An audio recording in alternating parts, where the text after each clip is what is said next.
اور جو محبت علی نہ رکھے اس کے بارے میں آپ کو کیوں پریشانی لائے گا؟ کہ امام شوہر ہو اور ماموں بیوی ہو. ماشاءاللہ لا حول ولا قوة الا باللہ العلی العظیم.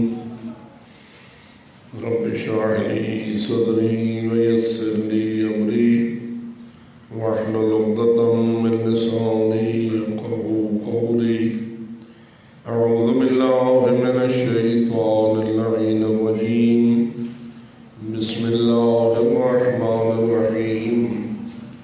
الحمد للہ رب العالمین والصلاة والسلام علی اشرف الانبیاء والمرسلین سیدنا و نبینا و شفیع ذنوبنا و طبیب قلوبنا و مولانا ابی القاسم محمد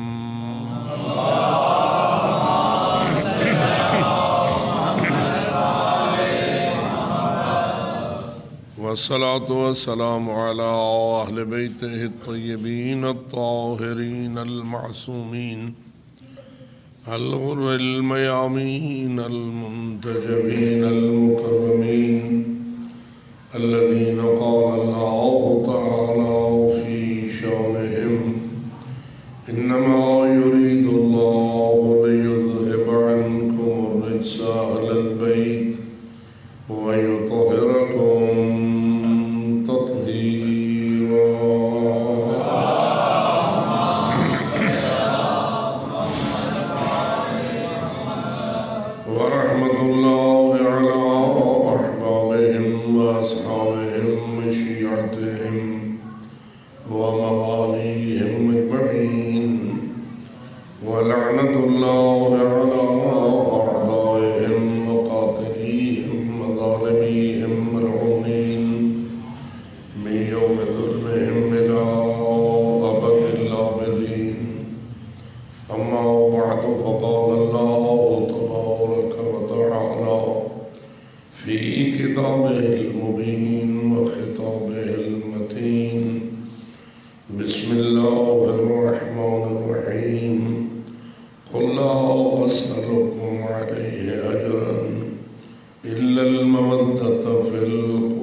ساری حمد اور ساری تعریفیں اس اللہ کے لیے ہیں جو رب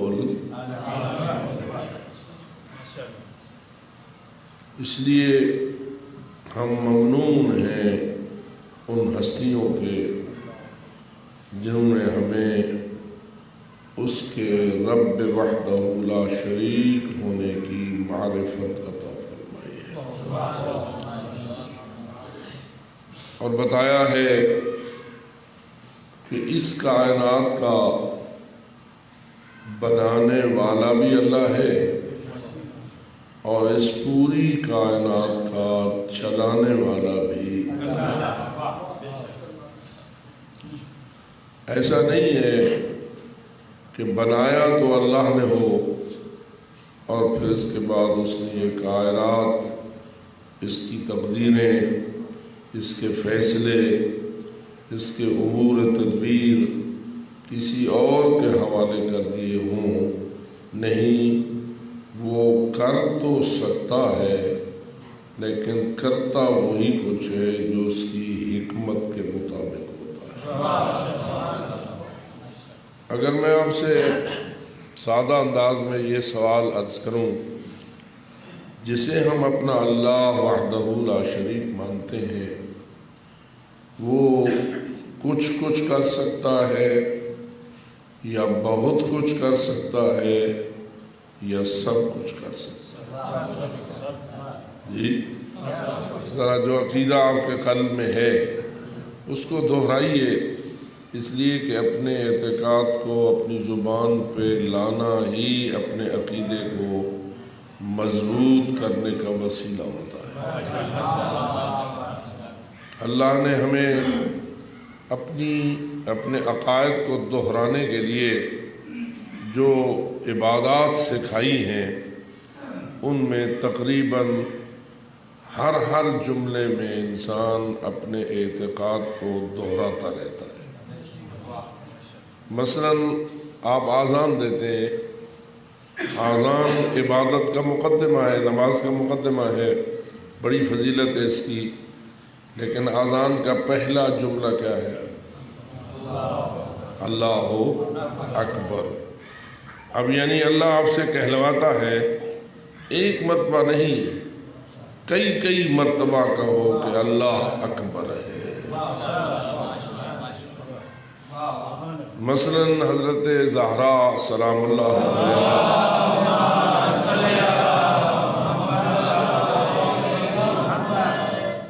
اپنے بابا سید الرسول حضرت جناب محمد مصطفیٰ صلی اللہ علیہ وآلہ وسلم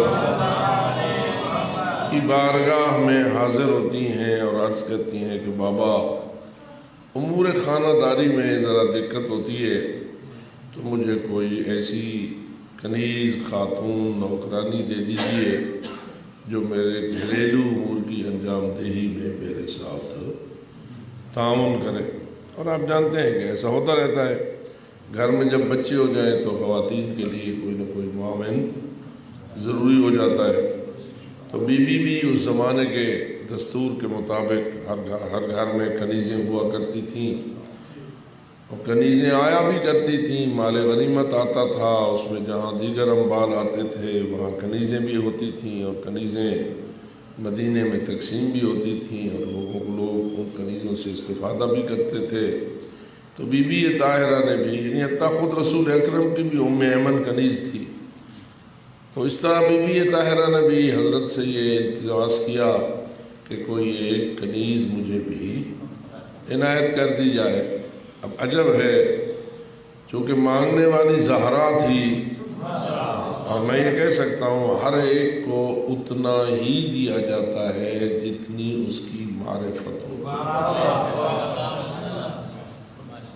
تو حضرت رسالت مآب نے ہر ایک کو دینے کا جو سلیقہ اپنایا ہوا تھا وہ آپ کے سامنے ہے۔ بی بی طاہرہ سے فرماتے ہیں، زہرا کیا تجھے اس سے بہتر نہ دے دوں؟ جو چیز تو مجھ سے طلب کر رہی ہے میں کیا تجھے اس سے بہتر نہ دے دوں؟ اور آپ خود سمجھیے، جب سید الانبیاء کہہ رہے ہوں بہتر دینا چاہتا ہوں تو کیا خیال ہے زہرا انکار کرے گی؟ زہرا کے زہرا ہونے کا تقاضا یہی ہے ان کی عظمت کا مقتضا ہی یہی ہے کہ وہ جو رسول دینا چاہتے ہیں اس کو لینے میں کوئی دیر نہ کرے۔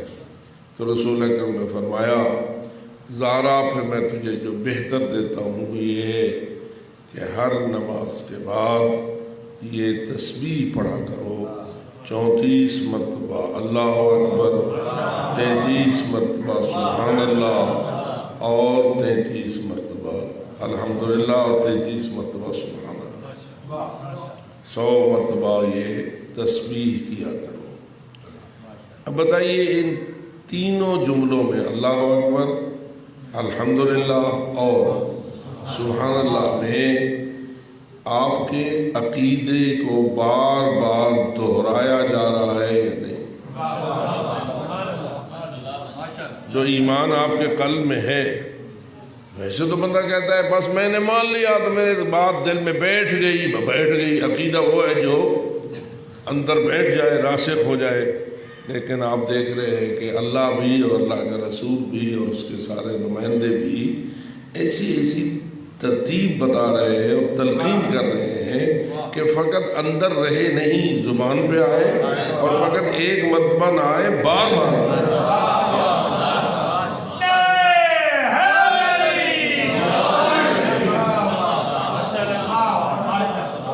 تو 34 مرتبہ اللہ اکبر، 33 مرتبہ الحمدللہ اور 33 مرتبہ۔ حضرت امام جعفر صادق علیہ السلام یہ ارشاد فرمایا کہ نماز فریضہ کے بعد اس تسبیح بی بی زہرا کو پڑھنا 1000 رکعت نماز پڑھنے سے بہتر ہے۔ اس پہ بھی غور کرنے کی ضرورت ہے۔ یہ تسبیح زہرا کی پڑھنا کتنا ہے؟ 1000 رکعت سے بھی بہتر ہے۔ اب میں آپ سے پوچھتا ہوں یہ جو رکعتیں ہوتی ہیں ان میں بھی اللہ اکبر ہوتی ہے؟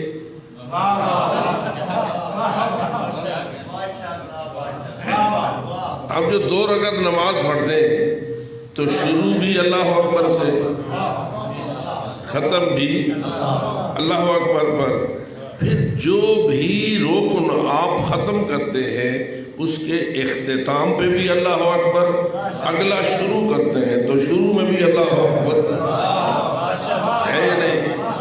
مثلا آپ نے نماز فجر شروع کی، تکبیرۃ الاحرام کہی، جو ہی قرات آپ کی حمد و سورہ ختم ہوئی آپ نے رکوع میں جانا چاہا، کیا کہا؟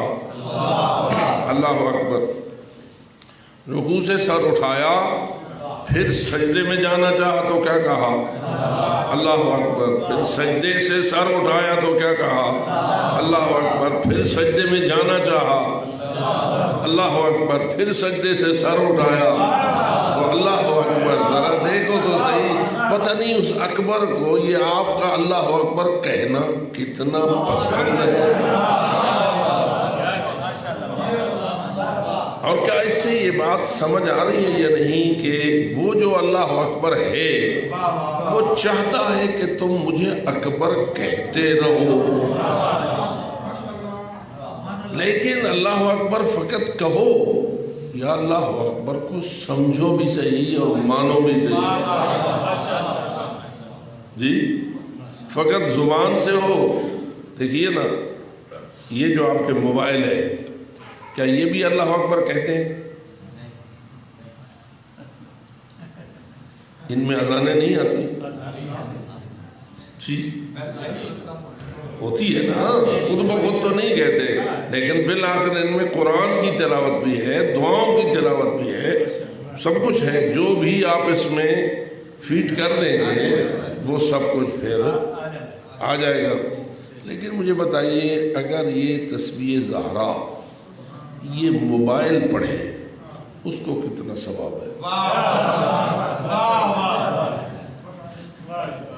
بلکہ پورا ختم قرآن اس موبائل سے ہو سکتا ہے یا نہیں؟ بسم اللہ سے لے کے ناس کی سین تک موبائل پورا آپ ایک بس کلک کرے شروع کر دے گا قرآن پڑھنا، اور پھر پورا ختم قرآن بھی کرے گا۔ یہ جو ختم قرآن موبائل کرے گا، اس موبائل کو کتنا اجر ملے گا؟ پتہ نہیں میرا سوال آپ کو سمجھ آ رہا ہے یا نہیں؟ اس موبائل میں پورا ختم قرآن پڑھ دیا جائے، یعنی موبائل پڑھ دے پورا ختم قرآن، شاید تجوید بھی اچھی ہو، قرات بھی اچھی ہو، آواز بھی اچھی ہو، اعلیٰ ترین قاری کا پڑھا ہوا قرآن ہو کہ جو اس میں فیڈ ہو، اور آپ بٹن دبائیں تو نتیجہ کیا نکلے کہ یہ دنیا کے بہترین قاری کی قرات پر مشتمل پورا ایک ختم قرآن کر دے۔ اس کے نامہ اعمال میں کتنا ثواب لکھا جائے؟ جی یار اس نے کتنا قرآن پڑھا ہے؟ آپ جانتے ہیں لوگ شبینے کراتے ہیں نا، اور اول شام سے جو حافظ قرآن شروع کرتے ہیں تو تیز رفتار گاڑیوں کی رفتار میں پڑھتے تھک جاتے ہیں، اور بس اوقات ہم نے یہ بھی دیکھا ہے کہ صبح کی اذان ہو جاتی ہے اور ابھی قرآن ختم ہو۔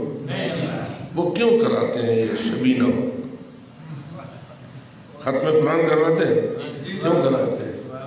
ثواب کے لیے۔ یہ موبائل بیچارہ ختم قرآن کرتا ہے، اعلیٰ قسم کا ختم قرآن، اس کو کیوں نہیں ثواب ملتا؟ جو ہے تو اس کا ایک مختصر جواب یہ ہے، اس میں آواز ہے، عقیدہ نہیں۔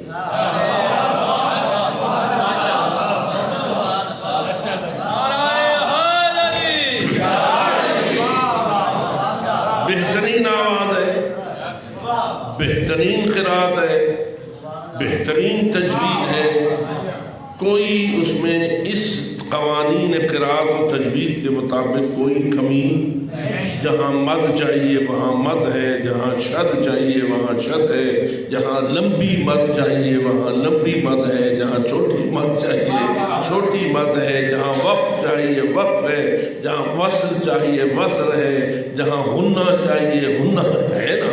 اچھی قرات ہے نا، اعلیٰ قسم کی قرات پر مشتمل قرآن نے ختم کیا ہے، لیکن آپ اس کو کوئی ثواب دینے کے لیے تیار کیوں؟ تو جواب یہ ہے، ثواب اس کو ملتا ہے جس کے پیچھے دل ہو، دل میں ایمان ہو، عقیدہ ہو۔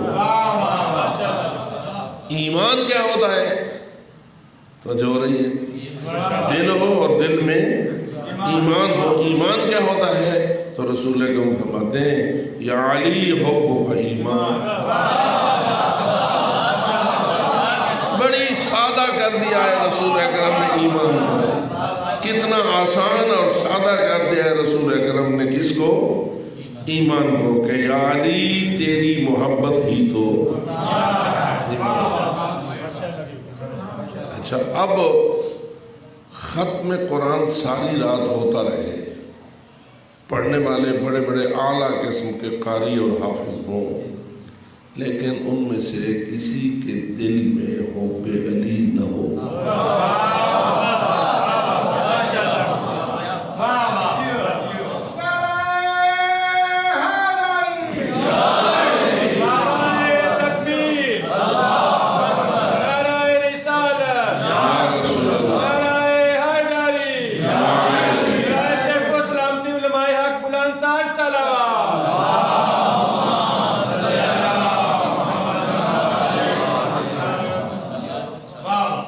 حب علی یہ بھی ہمارا اپنا شیعوں کا بنایا ہوا گھڑنتو اصول نہیں ہے کہ ہم علی کو مانتے ہیں، ہم نے علی کی محبت کے لیے خود کچھ باتیں بنا رکھی ہیں۔ نہ، ایک تو رسول ہی نے فرمایا یا علی تیری محبت ایمان ہے، اور یہ بھی رسول اعظم نے فرمایا جس کو ہم دین کا بانی مانتے ہیں۔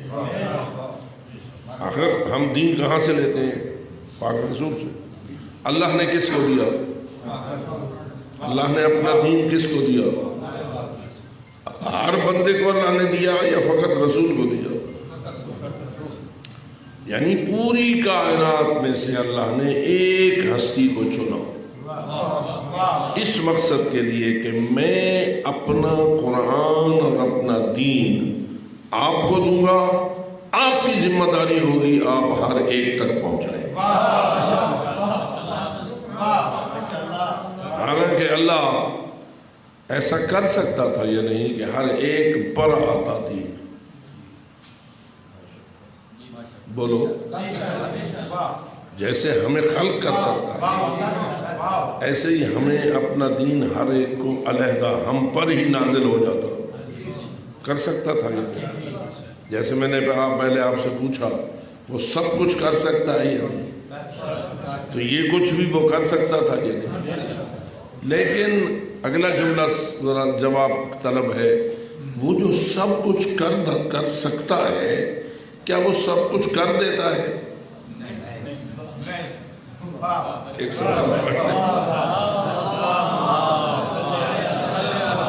ان اللہ علی کل شیء، یہی ترجمہ ہے نا، ان اللہ علی کل شیء قدیر کا سادہ ترجمہ یہی ہے کہ وہ سب کچھ کر سکتا ہے۔ سب کچھ کر تو سکتا ہے لیکن کیا وہ سب کچھ کر دیتا ہے؟ مثلاً کتنے ہاتھ جوڑے ہیں جو اپنے اللہ سے بیٹا مانگتے رہے بالآخر لا ولد فوت ہو گئے اور انہیں اولاد نصیب۔ کیسا ہوتا ہے یا نہیں؟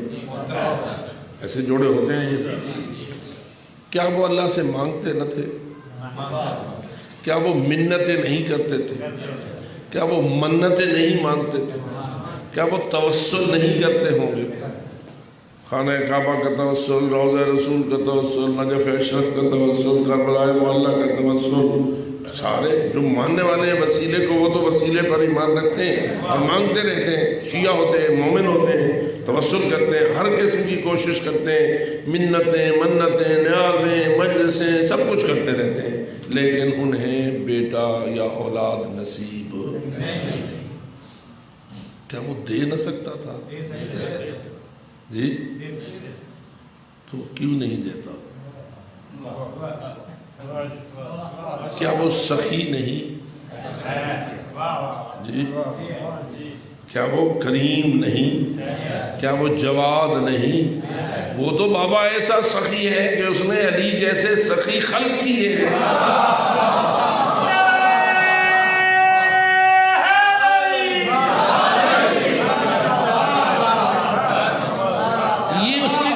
بڑی سخاوت ہے کہ اس نے ہمارے لیے 14 بنا دیے۔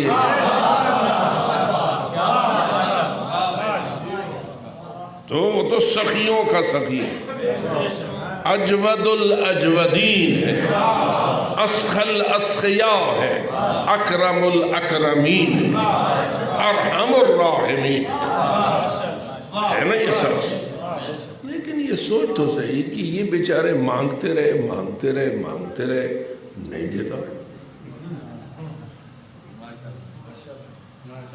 حالانکہ ادھر اپنا اختیار بیان کرتا ہے، یَهَبُ لِمَن يَشَاءُ إِنَاثًا وَيَهَبُ لِمَن يَشَاءُ الذُّكُورَ أَوْ يُزَوِّجُهُمْ ذُكْرَانًا وَإِنَاثًا وَيَجْعَلُ مَن يَشَاءُ عَقِيمًا، جسے چاہتا ہے ساری بیٹیاں دے دیتا ہے،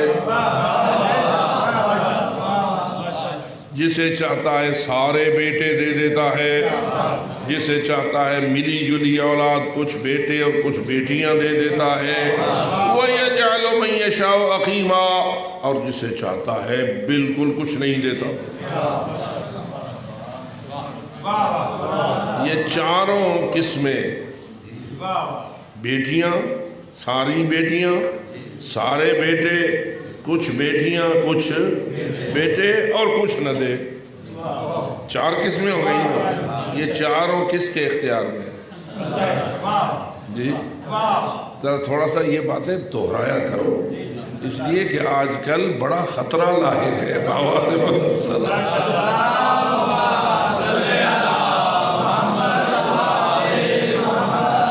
کیونکہ آج کل کچھ نکل آئے ہیں ایمان کو لوٹنے والے، یہ بتائیے کہ مال کے لٹیرے زیادہ بڑے سنگین مجرم ہوتے ہیں یا جان کے لٹیرے؟ جی، اور جان کے لٹیرے، جان پہ ڈاکہ ڈالنے والے زیادہ سخت ہوتے ہیں یا ایمان پہ ڈاکہ ڈالنے والے؟ یہ خود سمجھدار ہو آپ۔ ہم مال کی کتنی حفاظت کرتے ہیں، مال کو ان ڈاکوؤں سے، چوروں سے بچانے کے لیے کتنی حفاظت کرتے ہیں، اور پھر مال سے بڑھ کر اپنی جان کی حفاظت کرتے ہیں۔ کتنا خرچ ہوتا ہے مال کی حفاظت پر، پھر کتنا خرچ ہوتا ہے جان کی حفاظت پر، حالانکہ یہ تو اتنی بڑی اہم نہیں ہے جتنا ایمان کی حفاظت کا۔ اور کتنا بے وقوف ہے وہ انسان مومن جو ایمان کے لٹیروں کو مرغے چرغے دیتا ہے،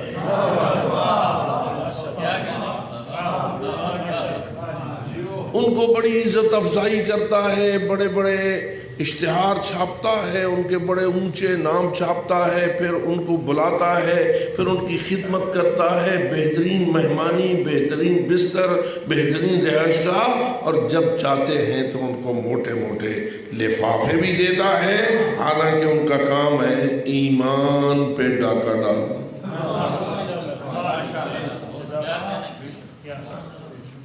کیا خیال ہے یہ قصور کس کا ہے؟ ان ڈاکوؤں کا قصور ہے یا جو لوٹے جا رہے ہیں ان کا قصور ہے؟ میرے خیال میں آپ تھوڑا سا ناراض ہو رہے ہیں، توجہ رہے نا۔ آپ کہہ رہے ہیں بانیان، میں سن رہا ہوں، بانیان کا قصور بھی ہے، لیکن بانیان سے زیادہ قصور سامعین کا ہے، اگر آپ ناراض نہ ہو تو، کیونکہ حق کہنے کی اجازت ہے۔ الحق مر ولو کان ضرا، حق ہوتا کڑوا ہے لیکن سننے کی انسان کے اندر جرأت ہونی چاہیے۔ بتائیے بانیان جب انتخاب کرنا چاہتے ہیں کہ کس کو بلاؤں اور کس کو نہ بلاؤں، کس کو دعوت دوں اور کس کو دعوت نہ دوں، تو ان کے دعوت دینے کا معیار کیا ہوتا ہے؟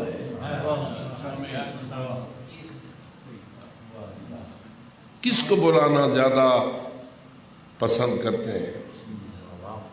جس کو عوام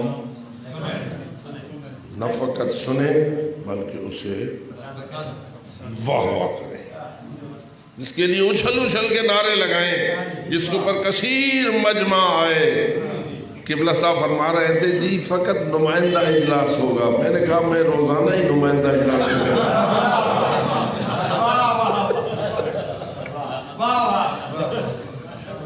تو کیا وجہ ہے کہ اسی آپ کے گاؤں میں کبھی ہزاروں کا مجمع ہوتا ہے اور کبھی سینکڑے ہی پورے نہیں ہوتے؟ اور بانیان کنہیں بلانا زیادہ پسند کریں گے بشرطے کہ بانی قبلہ صاحب نہ ہو؟ جی بانیان کس کو زیادہ بلانا پسند کرتے ہیں؟ جس کو ہزاروں سنیں اور اس کو زیادہ اچھل اچھل کے واہ واہ کریں، نعرے لگائیں۔ تو اس کا مطلب یہ ہوا کہ وہ تو سامعین کو دیکھتا ہے، بانی انتخاب کرتے وقت کس کو دیکھتا ہے؟ سامعین کیا کرتے ہیں؟ جن کو سامعین بابا کرتے ہیں اور پسند کرتے ہیں بانی انہی کو بلاتے ہیں۔ تو بتائیے بانیوں کا زیادہ قصور ہے یا سامعین کا؟ بات موڑ پھر کے تو سامعین پہ آ گئی، تو جو رہی ہے میری بات۔ ہاں اگر بانی ایسا ہے سامعین کی پرواہ نہیں کرتا، میں نے ذکر اہل بیت کرانا ہے، 2 آئیں سنیں گے 2000 آئیں سنیں گے، تو جو رہی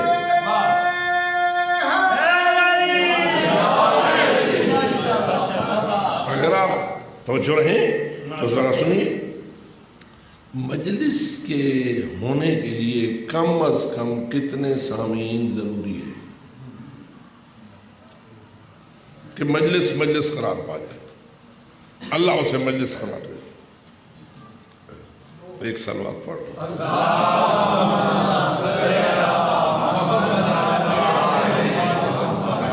قصہ روزانہ یا اکثر آپ کے ہاں تلاوت ہوتی ہے یا نہیں ہوتی ہے؟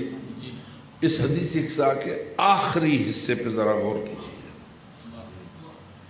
حدیث قصہ کا آخری حصہ کون سا ہے؟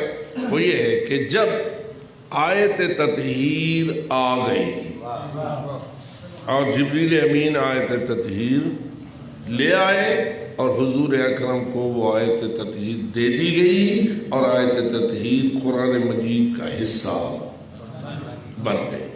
چونکہ حدیث کے ساتھ آیت تطہیر کا شان نزول ہے، یعنی وہ اس واقعے کو بیان کرتی ہے جس واقعے میں یہ بتایا گیا ہے کہ آیت تطہیر کیسے نازل ہوئی. نہیں ہے نا جیسے آپ اس کو پڑھتے ہیں بی بی طاہرہ کے پاس رسول اکرم آئے، چادر مانگی، پھر امام حسن آئے، پھر امام حسین آئے، پھر مولا علی آئے، پھر بی بی طاہرہ خود اس چادر سے یہ تشریف لے گئیں اور وہ سلام کلام سب کچھ اپنے مقام پر ٹھیک. آخر میں اللہ نے پنجتن پاک کے قصیدے پڑھے اور جبریل کو کہا کہ یہ آیت تطہیر لے جا. آ گیا جبریل بھی جا لے کر اس نے آیت تطہیر پاک پیغمبر کو دے دی. ٹھیک ہوگی بات. حدیث کے ساتھ یہاں آ کے ختم نہیں ہو جاتی. حدیث کا آخری چیپٹر شروع ہوتا ہے. وہ کیا ہے؟ آیت تطہیر کے آ جانے اور نازل ہو جانے کے بعد مولا علی نے پاک پیغمبر سے ایک سوال کیا. ہے یاد آپ کو؟ کیا سوال کیا؟ یا رسول اللہ اخبرنی ما لجلوسنا ھذا تحت القصاء من الفضل عند اللہ. یا رسول اللہ مجھے یہ بتائیے کہ ہم ان پانچ تن پاک کا اس مقام پر اکٹھا ہونا، اس چادر کے نیچے جمع ہونا، اس کی فضیلت اللہ کی نگاہ میں کیا ہے؟ یہی سوال ہے یا نہیں؟ یہی سوال ہے کہ ہم پنج تن پاک کا اس قصہ کے نیچے جمع ہونا، اس کی فضیلت عند اللہ کیا؟ اس سے ایک اشارہ مجھے یہ ملتا ہے کہ اگر بافضل ہستیاں ہوں، فضیلت والی افضل ترین ہستیاں ہوں، وہ اگر علیحدہ علیحدہ ہوں، اپنے اپنے مقام پر، اپنے اپنے گھروں میں، اپنے اپنے حجروں میں ہوں، کیا ان کی فضیلت ہوگی یا نہیں؟ رسول اکرم اپنے مقام پر ہیں، علی مولا اپنے مقام پر ہیں، بی بی طاہرہ اپنے گھر میں ہیں، حسنین شریف ہیں، اپنے اپنے کمروں میں ہیں، جہاں جہاں ہوں، کیا فضیلت والے ہیں یا نہیں؟ افضلیت ان کے پاس ہے یا نہیں؟ مثلا سیدہ شباب اہل الجنہ ہیں یا نہیں؟ سیدۃ نساء العالمین بی بی جہاں کہیں بھی ہو ہے یا نہیں؟ مولا علی سید الاوصیاء والاولیاء ہیں یا نہیں؟ پاک پیغمبر سید الانبیاء والمرسلین ہر وقت ہے یا کبھی کبھی ہے؟ ہر حال میں ہے. تو علیحدہ علیحدہ ہوں تو بھی ہیں، لیکن علی ولی یہ نہیں پوچھ رہے کہ ہم پنجتن کی فضیلت کیا ہے. علی ولی یہ پوچھ رہے ہیں ہم پنجتن پاک کے اس چادر کے نیچے اکٹھے ہونے کی فضیلت کیا ہے.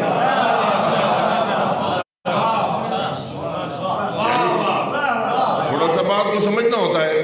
علیحدہ علیحدہ بھی افضل ہے، لیکن اس کا مطلب یہ ہوا وہ علیحدہ علیحدہ افضل ترین ہستیاں اگر اکٹھی ہو جائیں تو اس اکٹھ کی فضیلت کچھ اضافی ہو جاتی ہے. جیسے کہ آپ مومنین ہیں، آپ مومنین اگر علیحدہ علیحدہ اپنے گھروں، دکانوں، اپنے اپنی مصروفیات میں ہوں تو صاحب ایمان ہیں یا نہیں؟ اور صاحب ایمان صاحب فضیلت ہوتا ہے یا نہیں؟ ایمان ایک فضیلت ہے. ہر صاحب ایمان صاحب فضل ہے، اس کی جہاں بھی ہو فضیلت ہے، اس لیے کہ جہاں بھی ہو وہاں تم محب علی ہو. یہ تو نہیں کہ امام بارگاہ میں آؤ تو محب علی ہو، بلکہ میں کبھی کبھی یہ بھی پوچھ لیتا ہوں جب آپ سو جاتے ہو تو بھی محب علی ہوتے ہو. یعنی محبت علی ایک ایسا جوہر ہے، بندہ سو گیا لیکن محبت علی نہیں سوئی.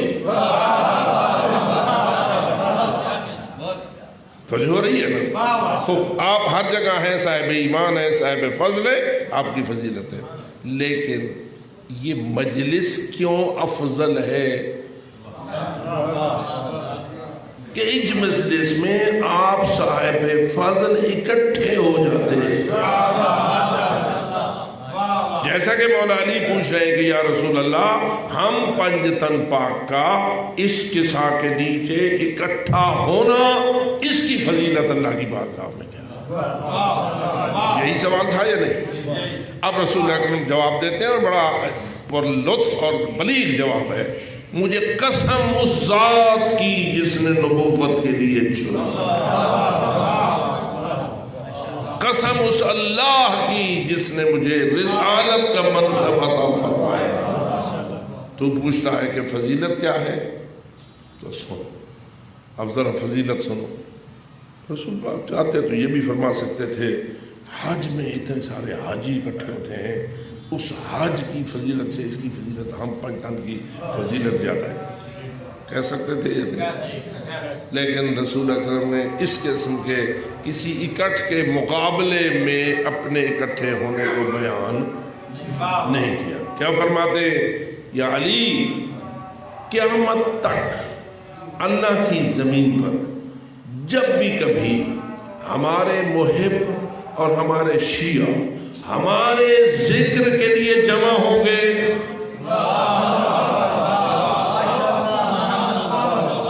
ایسا ہی ہے یا نہیں؟ من شیعتنا و محبینا، ہمارے شیعوں اور ہمارے محبوں میں سے کچھ لوگ اگر جمع ہوں کس مقصد کے لیے؟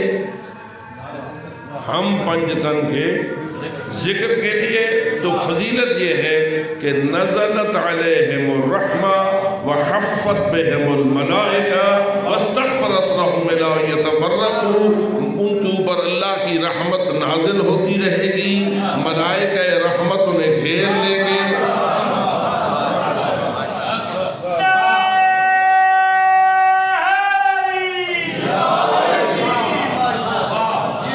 ملائکہ رحمت انہیں اپنے گھیرے میں لے لیں گے اور پھر کیا کریں گے؟ وَاسْتَغْفَرَتْ لَهُمْ، اور پھر اللہ سے التجا کریں گے، یا اللہ تیرے پیاروں کے ذکر کے لیے جمع ہوئے ہیں، ان کے گناہ بخش دے، ان کے گناہ بخش دے۔ کون مانگ رہے ہیں یہ گناہوں کی بخشش؟ کون مانگ رہے ہیں؟ فرشتے۔ فرشتے بغیر اللہ کے اذن کے مانگ رہے ہیں یا اللہ کے اذن کے ساتھ مانگ رہے ہیں؟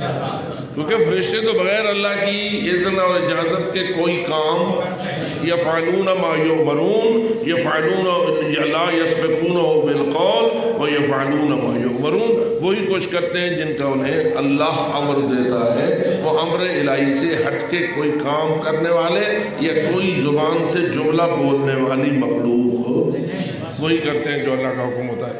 ٹھیک ہے؟ اچھا، اب ملائکہ نے آپ کے گناہوں کی بخشش اللہ سے مانگی، اللہ کے اپنے حکم سے یا اللہ کی مرضی کے بغیر؟ جی، گویا اللہ نے انہیں حکم دیا، یہ 5 تن پاک کے ذکر کے لیے اکٹھے ہوئے ہیں، تم جاؤ ان کے گناہوں کی مغفرت مجھ سے مانگو۔ اب ذرا مجھے فرمائیے، اللہ کا پروگرام بخشنے کا ہے یا نہیں؟ اللہ جب کہتا ہے اپنے ملائکہ کو جاؤ یہ جو ذکر آل محمد کے لیے جمع ہوئے بیٹھے ہیں ان کے گناہوں کی بخشش کا سوال مجھ سے کرو، تو پروگرام اللہ کا بخشنے کا بن گیا ہے یا نہیں؟ بن گیا ہے؟ تو ذرا ناراض نہ ہونا، اللہ تو بخشنے کے لیے ہو گیا ہے تیار اور امر دے دیا ہے ملائکہ کو، ہمارا اپنا پروگرام کیا ہے؟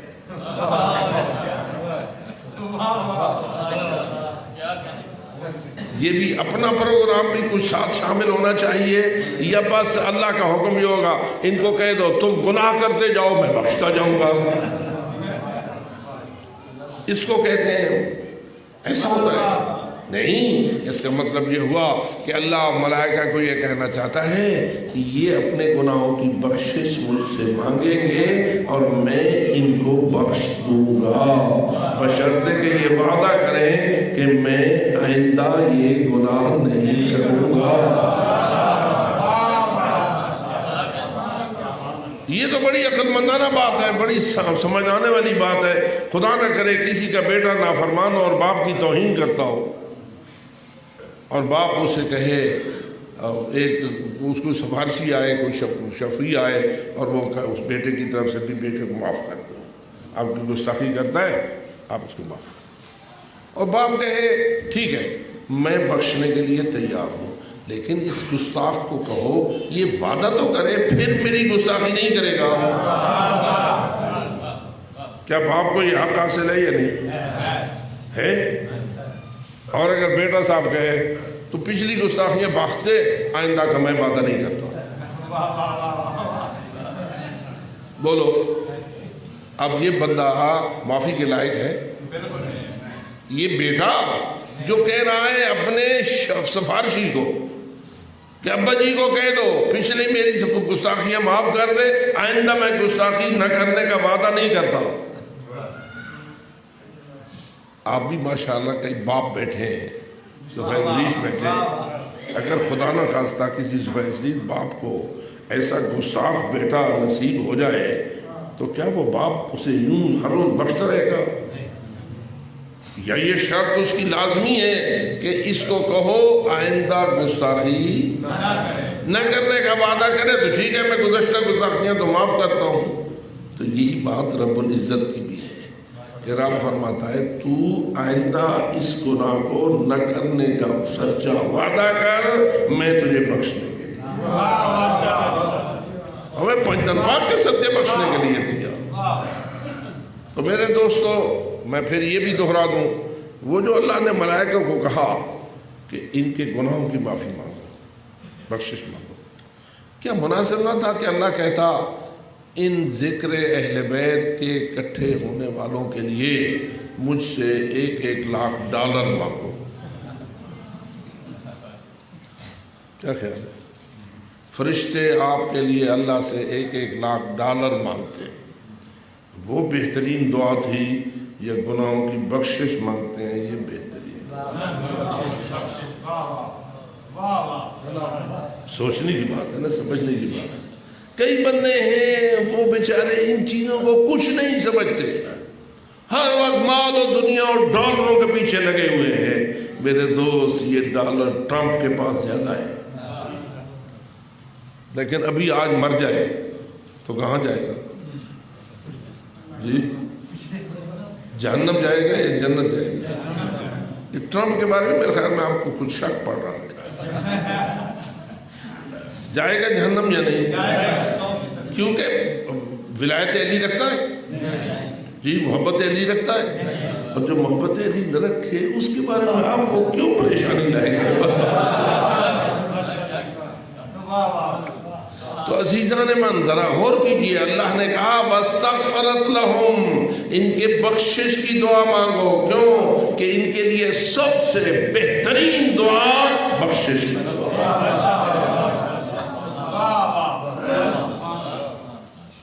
تو اس لیے میرے عزیز مہربانوں میں اصل جو نقطہ بیان کر رہا تھا وہ یہ کہ یہ جو اللہ کے رسول نے فرمایا کہ جمع من شیعتنا و محبینا، ہم پنجتن پاک کے شیعہ اور محبوں میں سے ایک جماعت اگر ذکر اہل بیت کے لیے جمع ہو، یہ جماعت کتنی ہونی ہے؟ کتنی ہو تو یہ مجلس بن جائے؟ چونکہ آج کل جتنی مجلس میں عوام زیادہ ہونا وہ بڑی مقبول مجلس ہوتی ہے، اور جس کا دوسرے الفاظ میں معنی یہ بنتا ہے جتنے سننے والے کم ہوتے جائیں اتنی مجلس کی مقبولیت میں کمی ہوتی جاتی ہے۔ کیا ایسا ہی ہے؟ بولیے ذرا، سمجھیے اس بات کو۔ اچھا میں اس کو دوسرے انداز سے سمجھاتا ہوں۔ نماز 2 قسم کی ہوتی ہے، ایک ہوتی ہے فرادہ انفرادی نماز، ایک ہوتی ہے جماعت والی اجتماعی نماز، ٹھیک ہے؟ افضل کون سی ہے، جماعت والی یا تنہا؟ جماعت والی۔ جماعت کے لیے کتنے بندے ضروری ہیں نماز با جماعت ہو جائے؟ دیکھیے یہ مسائل ہیں، اور آج کل اگرچہ کہ ان مجالس میں اس قسم کے فقہی مسائل کو چھیڑنا میرے خیال میں بہت بڑے جرأت مند بندے کا کہ بڑی جرت ہوتی ہے کہ بندہ آپ کے سامنے فقہ کی بات شروع کر دے، کیونکہ آپ یہ چاہتے ہیں یا فضائل ہو یا مصائب ہو۔ اہل بیت کے فضائل بھی مجلس ہے، اہل بیت کے مصائب بھی مجلس ہے، لیکن اہل بیت کے احکام کیوں وہ مجلس نہیں ہے؟ تو اس لیے میں آپ سے پوچھ رہا ہوں، نماز باجماعت کے جماعت بننے کے لیے کتنے افراد ضروری ہیں؟ میں نماز جمعہ کی بات نہیں کر رہا، نماز جماعت کی بات کر رہا۔ نماز جمعہ میں کتنے ضروری ہے؟ 5۔ تو نماز جماعت میں دو معموم ہوں یا ایک امام اور ایک معموم ہو تو بھی کافی ہے؟ جی، ایک امام ایک معموم کافی ہے۔ اچھا، اگر امام مرد اور معموم خاتون ہو تو بھی جماعت ہو سکتی ہے یا نہیں؟ چونکہ ہمارے یہاں رواج تو نہیں ہے، لیکن اس کے باوجود مسائل تو آپ کے سامنے واضح ہونے چاہیے نا۔ امام ہو مرد اور پیچھے معموم کون ہو تو ان کی بھی نماز باجماعت ہو جائے گی، انہیں باجماعت نماز کا ثواب مل جائے گا۔ اگرچہ کہ امام شوہر ہو اور معموم بیوی ہو،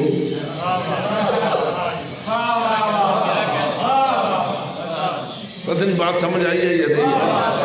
اگرچہ کہ کسی بیوی کا اپنے شوہر کو عادل مان کے نماز باجماعت پڑھنا آسان کام نہیں ہے، کیونکہ وہ کہتی ہے میں تینوں جان دی ہے گی، لیکن اس کے باوجود میں تو مسئلہ شریعت کی حوالے سے عرض کر رہا ہوں کہ اگر شوہر کو وہ عادل مانے اور شوہر کے پیچھے کھڑی ہو جائے نماز باجماعت کے لیے، گھر میں ہی اگرچہ وہ کیوں نہ ہو، تو جماعت ہو جائے گی یا نہیں؟ اور انہیں ثواب مل جائے گا یا نہیں؟ تو معلوم یہ ہوا کہ نماز جماعت کے لیے 2 فرد کافی ہے، ایک پڑھانے والا اور ایک پڑھنے والا۔ اب مجلس میں آ جائیے،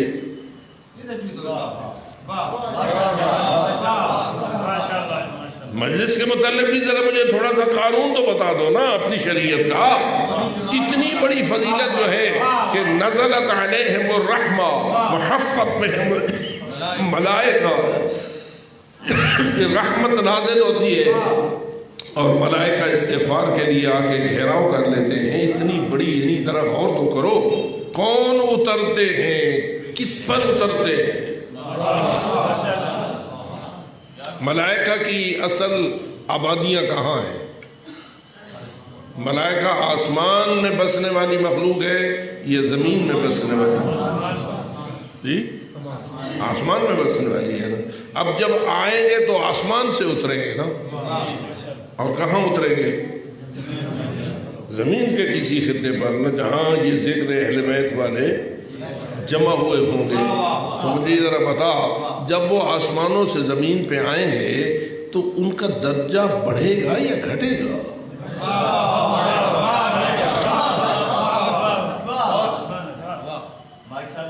اور اگر بڑھے گا تو اس کا مطلب یہ ہوا کتنا بلند ہے ذکر پنجتن،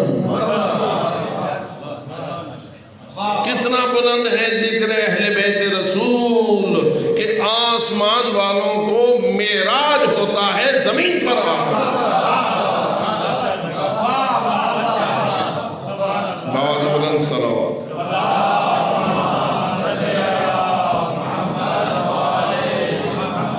معمولی نہیں ہے میرے عزیز دوست، تیرے لیے جو اللہ نے اس پاک خاندان کے صدقے خیراتیں معین کی ہیں، ان کو فرشتے ڈھونڈتے پھرتے ہیں۔ اس لیے بعض روایات میں یہ بات موجود ہے کہ زمین و آسمان کے درمیان 1000 ٹولیاں ملائکہ کی محو پرواز رہتی ہیں اور ڈھونڈتی ہیں کہاں ہے وہ مجلس جو ذکر آل محمد کے لیے منعقد ہوئی، اور جہاں انہیں چند مومنین جمع ملتے ہیں ذکر آل محمد کے لیے، وہ اپنی بلندیوں کو چھوڑ کر زمین پہ اتر آتے ہیں اور پھر آ کر آپ کے حق میں دعائیں بھی کرتے ہیں اور آپ کے گرد و نواح میں بیٹھے رہتے ہیں، اور اس وقت تک رہتے ہیں جب تک آپ اپنی مرضی سے اپنی مجلس کو ختم نہیں کرتے۔ پتہ نہیں کتنا نور ہے ذکر آل محمد میں کہ نورانی مخلوق ڈھونڈتی ہے اس نور کو۔ خود نورانی ہیں فرشتے یا نہیں، لیکن کس کی تلاش میں ہے؟ نور ذکر آل محمد کی تلاش میں۔ اور کتنا بلند ہے وہ اہل ایمان جن کے دل میں حب علی کا نور موجود ہے۔ اس لیے میرے عزیزان من، کیا مجلس اس طرح بھی ہو سکتی ہے کہ ایک چولہے پہ بیٹھ کر شوہر ذکر آل محمد کرے اور بیوی سنے؟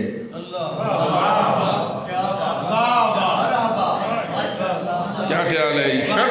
شرط ہے کہ امام بارگاہ میں آؤ تو ہوگا؟ کیا شرط ہے کسی مسجد میں آؤ تو ہوگا؟ اگر اپنے گھر میں بیٹھ کر شوہر ذکر علی کرے، بیوی ذکر علی سنے، برعکس بھی ہو سکتا ہے کہ بیوی ذکر زہرا کرے، شوہر ذکر بطول سنے۔ کیا ملائکہ نازل ہوں گے یا نہیں؟ رحمت نازل ہوگی یا نہیں؟ استغفار کامیاب ہوگا یا نہیں؟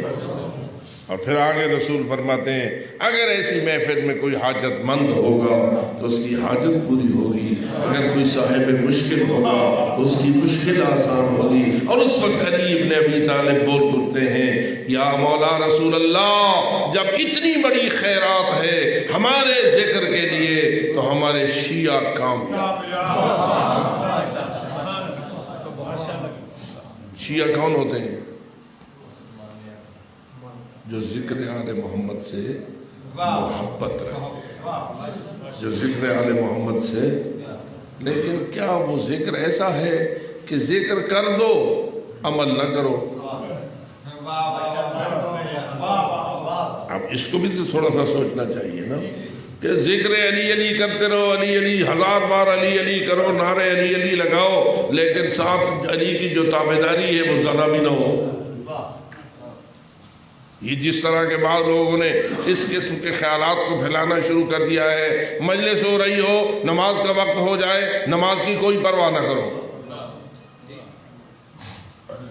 ایسا بعض لوگ کہتے ہیں یا نہیں؟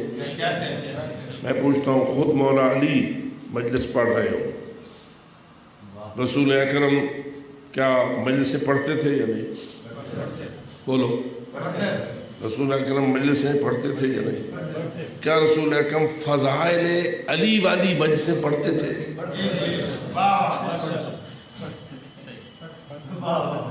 میں تو کبھی کبھی یہ جرات کرتا ہوں، میں کہتا ہوں کوئی فضائل علی اگر پڑھے اس وقت تک اس کا بیان فضائلت علی بن نہیں سکتا جب تک اس کی پشت پر رسول کا فرمان موجود ہے۔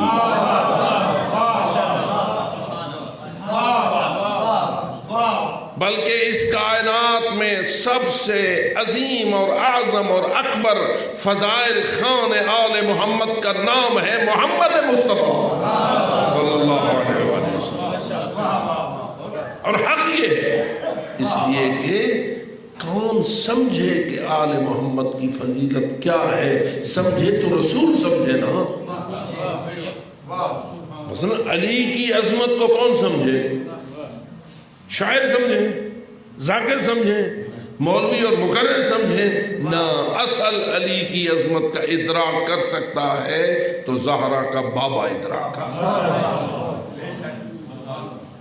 علی اتنا بلند ہے، اتنا بلند ہے، اتنا بلند ہے کہ اس کی بلندیوں کو نہیں پا سکتا مگر وہی جس پہ وحی الہی نازل ہوتی ہے۔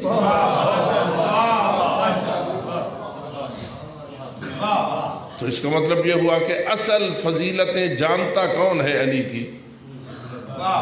پیغمبر ہی جانتا ہے۔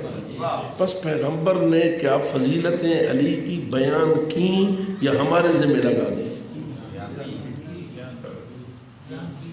میں کہتا ہوں اگر رسول فضیلت علی بیان نہ کرتے تو ہم جو کچھ علی کے متعلق سمجھتے ہیں وہ بہت کم ہے، علی کی حقیقت اس سے بہت بلند ہے۔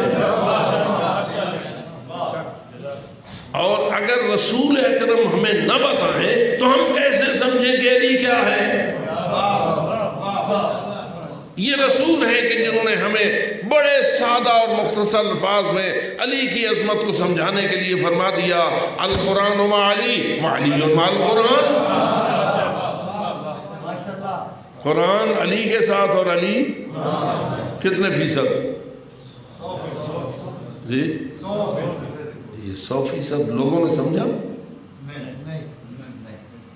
ذرا اس میدان کو دیکھ جو جنگ صفین میں تیرے سامنے ہے کہ لوگ نیزوں پہ قرآن اٹھائے ہوئے ہیں اور کہتے ہیں کہ قرآن ثالث جنگ بند کرو، اب قرآن کا فیصلہ۔ یہ واقعہ ہوا ہے یا نہیں ہوا؟ جی ہوا نا۔ کیا سامنے لائے تھے؟ قرآن۔ کیا کہہ رہے تھے؟ کہ تمہارے اور ہمارے درمیان قرآن ثالث، اب کیا کریں؟ جنگ بند کریں۔ علی کیا فرما رہے تھے؟ جنگ بند کرو یا لڑو۔ اور قرآن کے ان جملے بارے کیا فرما رہے تھے؟ یہ دھوکہ ہے۔ جو کچھ وہ کر رہے تھے اس کے متعلق علی فرما رہے تھے یہ دھوکہ ہے۔ یہ کہتے ہیں جنگ بند کرو، علی کہتا ہے جنگ بند نہ کرو۔ آپ اگر جنگ صفین میں ہوتے تو کیا کرتے؟ ناراض تو نہیں ہو گئے؟ مثلا آپ ذرا تھوڑا سا ذہن کو لگائیے، اگر ہم جنگ صفین میں ہوتے جتنے ہم بیٹھے ہیں، ہم کس کی طرف ہوتے؟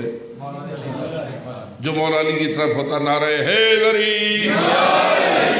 یقیناً مولا علی کی طرف ہوتے، یقیناً۔ بلکہ یہ روایت بھی کیوں نہ آپ کو پہنچا دوں، نہج البلاغہ گواہ ہے، ایک سپاہی مولا علی کا مولا علی کی خدمت میں حاضر ہو کے پوچھتا ہے کہ یار مولا ہمارا ایک بھائی ہے، میں اور وہ 2 بھائی ہیں، ہم دونوں آپ کے غلام ہیں، آپ کے سپاہی ہیں، آپ کے لیے لڑنے والے ہیں، لیکن جس نے لڑائی میں شریک ہونے کے لیے سفر کرنا تھا میں آ گیا اور میرے بھائی کو مجبوری لاحق ہو گئی اور وہ نہ آ سکا۔ آپ سے میرا سوال یہ ہے کہ آپ اب میرے اس بھائی کے بارے میں کیا فرمائیں گے؟ سپاہی پوچھ رہا ہے کس سے؟ مولا علی سے۔ کس کے بارے میں؟ اس بھائی کے بارے میں جو جنگ میں شرکت کے لیے علی کا سپاہی بن کے آگے لڑنا چاہتا تھا لیکن بامر مجبوری۔ اب وہ کہتا ہے کہ میرے اس بھائی کے بارے میں آپ کا نظریہ کیا ہے؟ مولا نے فوراً جواب نہ دیا، مولا نے الٹا اس پہ سوال کر دیا، فرمایا یہ بتا تیرا وہ بھائی مجھے اس جنگ میں حق پر مانتا ہے؟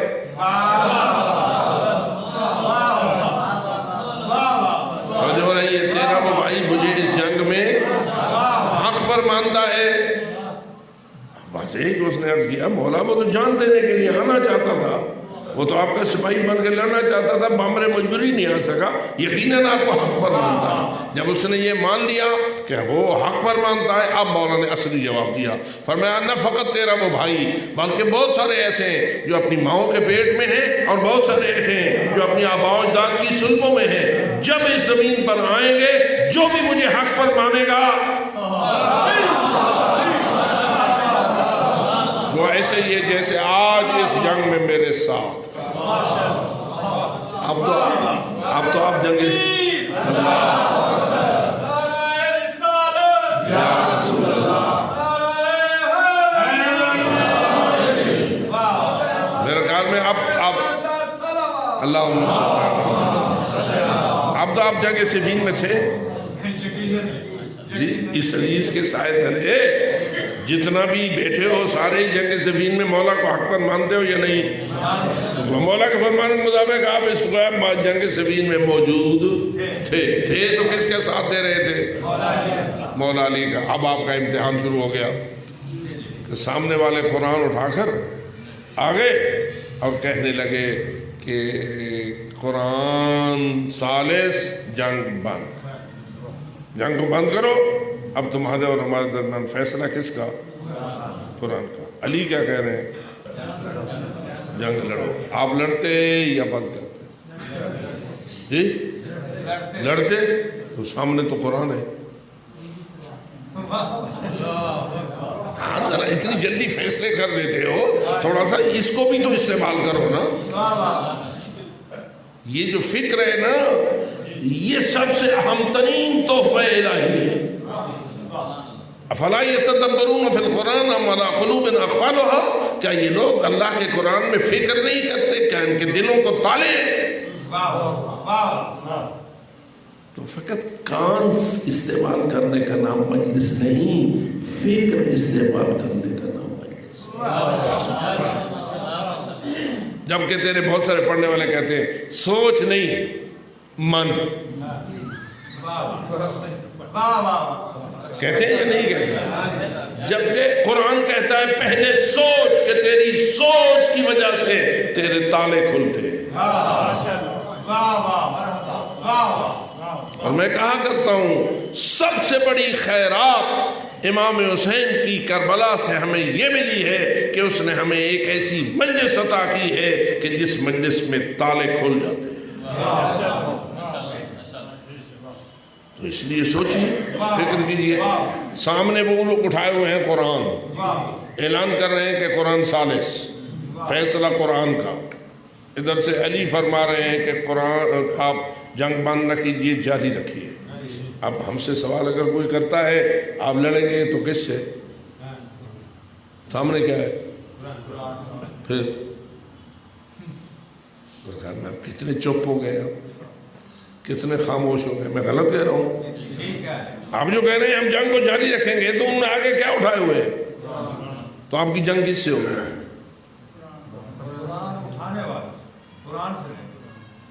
تو یہی تو سمجھنا پڑے گا نا، یہی تو سمجھنے کی باتیں ہیں نا، اسی پہ تو فکر۔ اب آپ کو اگر آپ کریں گے تو کس بند ہوتے پہ کریں گے؟ کون سی چیز آپ کی دلیل ہے، سہارا ہے؟ آپ کہیں گے ہم تو علی کا ساتھ دے رہے ہیں۔ بھئی قرآن کے مقابلے میں علی کا ساتھ، تو یہاں رسول کی حدیث ہمارا سہارا بنے گی کہ علی ہمیشہ قرآن کے ساتھ، قرآن ہمیشہ علی کے ساتھ۔ اس لیے اب اگر میں یہ کہہ دوں تو غلط نہ ہوگا، وہ قرآن جو انہوں نے نیزوں پہ اٹھائے ہوئے ہیں تو نیزے پر، لیکن نیزوں پر والا قرآن بھی علی کے ساتھ ہے۔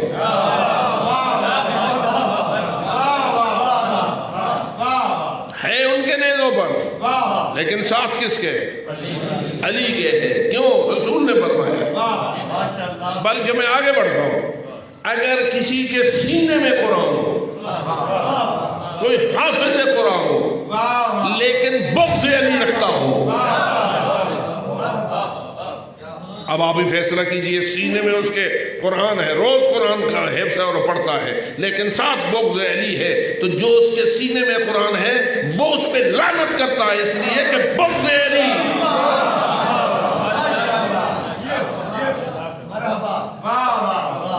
رسول کا فرمان کبھی غلط نہیں ہو سکتا۔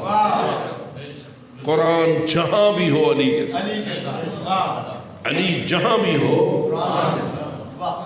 اور وہ لوگ کیا سمجھتے تھے جو قرآن کو اٹھائے ہوئے نبی کے مقابلے میں آ گئے تھے؟ وہ سمجھتے تھے علی قرآن کے ساتھ نہیں ہے۔ جب وہ سمجھتے تھے علی قرآن کے ساتھ نہیں ہے اور قرآن علی کے ساتھ نہیں ہے، تو وہ رسول کے مخالف تھے۔ ہمیں یہ قصیدہ علی کا کس نے سنایا؟ اس لیے میں آپ کو کہتا ہوں کہ سب سے بڑا اور اعلیٰ فضائل خان علی خود محمد مصطفیٰ صلی اللہ علیہ وسلم۔ تو رسول بھی مجلسیں پڑھتے تھے یا نہیں؟ تو اس لیے سنت رسول ہے مجلس آل محمد پڑھنا، ذکر آل محمد کرنا اور فضائل آل محمد پڑھنا۔ اور مسائل کیا رسول مسائل بھی پڑھتے تھے؟ اب ذرا غور تو کرو، کیا یہ مسائل نہ تھا کہ جب امام حسین کی روز ولادت گود میں لیے ہوئے رو رہے تھے؟ کیا یہ حدیث ہے یا نہیں ہے کہ جو ہی بی بی طاہرہ نے اپنے نو مولود امام حسین کو رسول اکرم کی گود میں دیا. رسول نے دائیں کان میں آذان کہی، بائیں کان میں اقامت کہی اور اپنی زبان چسائی، اور اس کے بعد بی بی نے دیکھا کہ رسول اکرم کی آنکھوں سے آنسو بہہ گئے. روئے رسول. بی بی نے پوچھا بابا میرے نو مولود کو اٹھا کر آپ نے رونا کیوں شروع کر دیا ہے؟ تو اس وقت رسول اکرم نے فرمایا بیٹی میری امت کا ایک گروہ ہوگا جو تیرے حسین کو شہید کرے گا، اور ساتھ ایک جملہ یہ بھی بولا شہید کریں گے، قتل کریں گے، لیکن قتل کے باوجود امید رکھیں گے کہ میں ان کی شفاعت کروں گا. یعنی حضرت یہ سمجھا گئے کہ قاتل ایسے ہوں گے جو میرا کلمہ پڑھتے ہوں گے لیکن میرے حسین کو قتل کریں گے. اب آپ اندازہ کیجئے کہ جو اس قسم کے لوگ ہوں ان کا رسول اکرم سے کیا تعلق ہے. اور یہ ایسے واقعات ہیں جن کی طرف رسول اکرم قبل از وقت بھی متوجہ کیا کرتے تھے.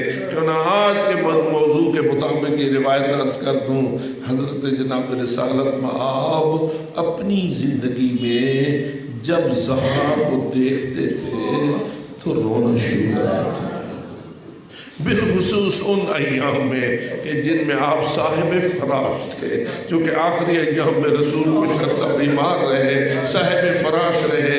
روایت کہتی ہے کہ ان ایام میں رسول اکرم کی تھی بارداری بی بی زہرا کیا کرتی تھی، آپ کے حجرے میں رہتی اور رسول کی بیمار کرسی اور تیمارداری میں مصروف رہتی. لیکن جو ہی رسول اکرم کی آنکھیں کھلتی سامنے اپنی زہرا کو دیکھتے تو رونا شروع کر دیتے. میں پوچھتا ہوں یا رسول اللہ زہرات کے سامنے آپ رو کیوں رہے ہیں؟ یہ رونا کائے کا ہے؟ تو میرا دل یہی جواب دیتا ہے اپنے علم رسالت میں ڈوب جاتے تھے اور سمجھتے تھے جو میرا وقت بھی قریب آ رہا ہے، زہرا کی مصیبتوں کے ایام بھی نزدیک آ رہے ہیں. اس لیے جتنا یاد کرتے مصیبت زہرا کو، اگر وہ مصیبت حسین کو یاد کر کے روتے تھے تو کیا مصیبت زہرا کو یاد کر کے نہ روتے ہوں گے؟ اس لیے ایک روایت میں یہ واقعہ بھی مل جاتا ہے، ایک دن زہرا بابا کی بیمار پرسی میں مصروف تھی، حسنین بھی ساتھ تھے. رسول اکرم کی آنکھ کھلی تو فرمایا بیٹی ذرا علی کو بلاؤ، بیٹی ذرا علی کو بلاؤ. بی بی طاہرہ نے حسنین سے فرمایا بیٹو جاؤ اپنے بابا سے کہو نانا نے بلایا ہے.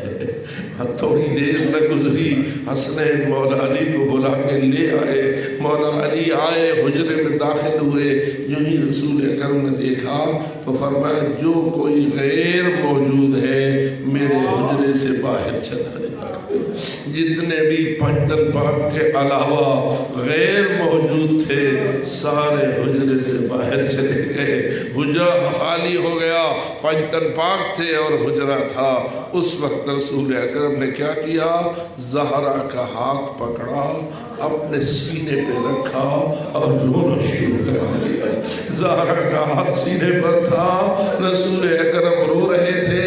اب میں آپ سے سوال کروں گا، جب رسول روئے ہوں تو کیا زہرا چپ رہے گی؟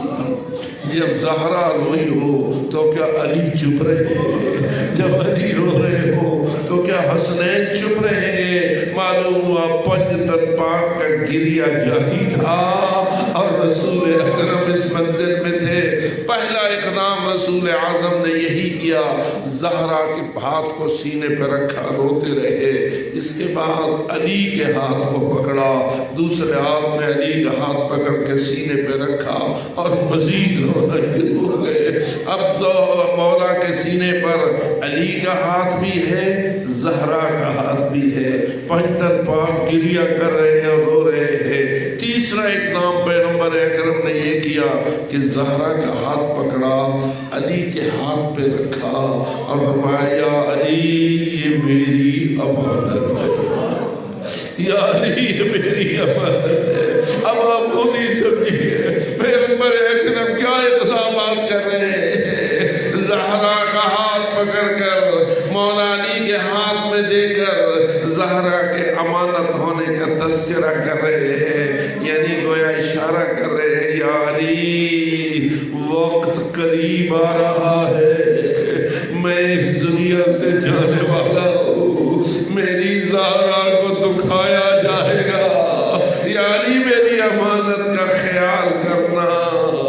بس اتنا ہی کہہ سکتا ہوں اس منظر میں جہاں علی روئے، زہرا روئی، حسنین روئے، رسول روئے، کافی دیر تک یہ گریہ جاری رہا، لیکن میں اتنا پوچھوں گا، ذرا علی کے دل سے پوچھ، اس وقت علی کے قلب نازنین پہ کیا گزری تھی جب زہرا کو دفن کر کے قبر کے کنارے کھڑے ہوئے تھے، روضے رسول کی طرف رخ کیا ہوا تھا اور رو رو کے کہہ رہے تھے، یا رسول اللہ لقد ترجعت الودیعہ، آج آپ کی امانت آپ کے پاس واپس آ گئی، آج آپ کی امانت آپ کے پاس واپس آ گئی، لیکن یا رسول اللہ اپنی بیٹی سے پوچھ لینا آپ کے بعد اس کے ساتھ کیا سلوک ہوتا رہا، آپ کے بعد اس کے ساتھ کیا ہوتا رہا۔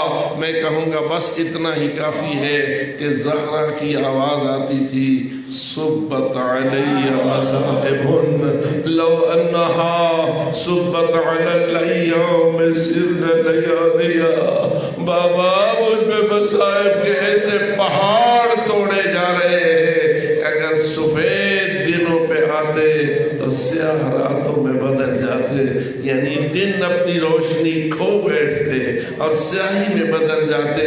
کیا یہ کنایا نہیں اس سے کہ بی بی یہ فرما رہی تھی کہ میری جوانی ضعیفی میں بدل گئی ہے، میرا شباب ضعیفی میں بدل گیا، اور بالکل حق ہے، روایتیں بتا رہی ہیں 18 سال کی جوان خاتون ہو، ہاتھ میں عصا لے کے چلنے پہ مجبور ہو، کمر نون کی طرح جھک جائے، سہارے لے لے کے چلنے پہ مجبور ہو جائے، رونے کے لیے بھی کوئی جگہ نہ ملے، اور لوگ رونے پہ بھی پابندیاں لگائیں، اور بطول رونے کے لیے کبھی بیت الاحزان میں چلی جائے اور کبھی حضرت جناب حمزہ کے قبر مقدس و مزار کا سہارا لے۔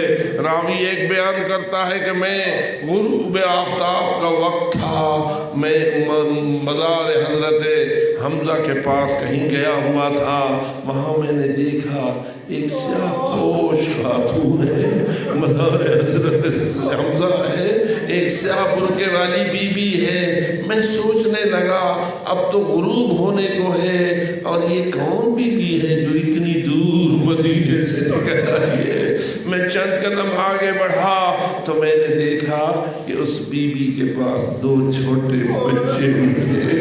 جب میں نے پہچانا تو مجھے معلوم ہوا ایک حسن ہے، دوسرا حسین ہے۔ شہزادوں کو لے کے بی بی اپنے مشہید مولا کے مزار پر چلی گئی ہے، اور وہاں جا کے روتی رہتی تھی، کیوں؟ اس لیے کہ لوگ مدینے میں بی بی کا رونا بھی برداشت نہ کر سکتے تھے، کہتے تھے دن کو روئے تو ہم رات کو آرام کریں، رات کو روئے تو ہم دن کو آرام کریں۔ یہ بی بی کے وہ مصائب ہیں کہ جنہوں نے بی بی کی حالت یہ کر دی تھی کہ بالآخر اپنے بستر سے اٹھنے کے لائق بھی نہ رہی تھی۔ اب ذرا بتا تیرے مولا علی کا کیا حال ہوگا، تیرے مولا علی پہ کیا گزر رہی ہوگی جو مصائب کے پہاڑ زہرا پہ ٹوٹ رہے ہیں، اور مولا علی نہ تلوار اٹھا سکتے ہیں، نہ مقابلہ کر سکتے ہیں، بلکہ فرماتے ہیں آنکھوں میں کانٹے چبھ چکے ہیں، گلے میں ہڈی اٹک چکی ہے، اور اتنی سخت مصیبت ہے کہ میں بے چین ہو گیا ہوں، اور اتنی لمبی صبر کا محتاج ہو گیا ہوں کہ بچے جوان ہو گئے، جوان بوڑھے ہو گئے۔ تو عزیزان من، یہ مصائب کے وہ پہاڑ ہیں جو خاندان آل محمد پہ آئے ہیں اور زہرا بتول پہ آئے ہیں، لیکن ان مصائب پہ صبر کر کے خاندان تطہیر نے ہمارے دین کو زندہ رکھا ہے اور ہم تک پہنچایا ہے۔ خداوند منان ہمیں اس اس دین کی عظمت کا ادراک کرنے کی توفیق عطا فرمائے، اس کے عقائد اور اس کے اعمال کو، اس کے واجبات اور اس کے محرمات کو، اس کے مستحبات اور مکروہات کو صحیح طریقے سے سمجھنے اور ان پر عمل پیرا ہونے کی توفیق عطا فرمائے۔ جئیں تو مومن بن کر، مریں تو مومن بن کر، اٹھیں تو مومنوں میں، یا جئیں تو عزادار بن کر، مریں تو عزادار ہو کر، اور اٹھیں تو عزادار ہو کر۔ وآخر دعوانا ان الحمد للہ رب العالمین، وصلی اللہ علیہ